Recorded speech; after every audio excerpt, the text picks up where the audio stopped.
Everybody smile.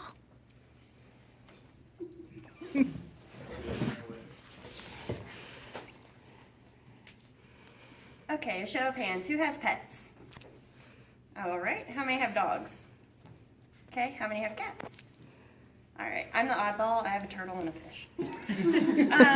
But Dr. Stanley Coren wrote in his article, The Truth About Cats and Dogs by the Numbers, there are 86 million owned cats versus 78 million owned dogs, which is kind of odd. We have a lot more dog owners in here. However, 39% of American households own a dog compared to the 33% that own cats. So, cat owners obviously tend to have more than one.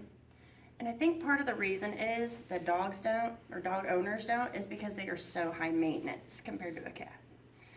So, let's discuss why having a dog is such high maintenance. Dogs are great.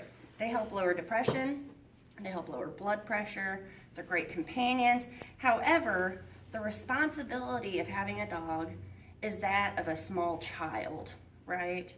They all have to be fed and watered, they have to exercise regularly, and you have to keep them healthy. PetMD.com states that water is the main component of healthy living cells.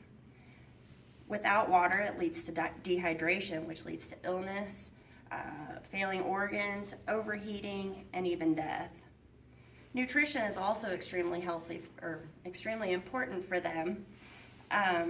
When you go to pick out a food, it's important to assess their health, their age, and their activity level.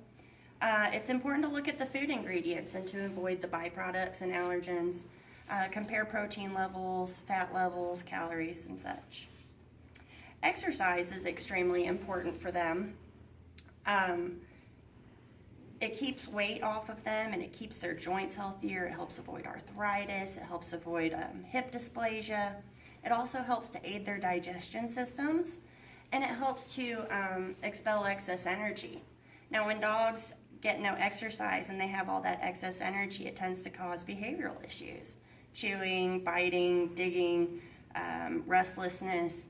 And so getting that exercise for them is very important. Penning them up in a backyard, however, is not considered exercise. They're like people. We need motivation to exercise. And so you need to take them to the park, you need to take them for a walk, you need to play catch. It is also very important to choose a reputable and respectable and knowledgeable veterinarian. In her article, How Often Should Your Pet See a Veterinarian, Linda Formicelli said that puppies need to go every 3 to 4 weeks during the first 4 months, once at 6 months and once at a year. Between the ages of 1 and 7, they need to go once a year, and after 7, they need to go semi-annually. But vets provide the care that we can't. They can vaccinate for distemper, which is a highly contagious virus that mimics kennel cough and can often lead to death. They can vaccinate for parvo, and they can also vaccinate for rabies. They also check the blood and urine and stool, which we don't have access to, along with their teeth and gums and joints and eyes and heart and everything, like if you took your kids to a pediatrician. So let's review what we've covered. They need to be nourished and watered. They need a steady exercise regimen, and they need regular checkups. Now, because we've domesticated them, they depend on us so much. They can't just walk into the grocery store and buy their food. They can't take themselves to the doctor. They can't just run freely wherever they want to like they used to.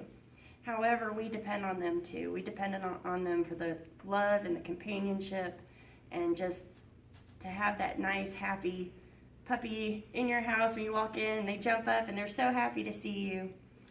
According to Dog Time, Roger Karras, a writer and photographer, said, "Dogs are not our whole life, but they make our lives whole."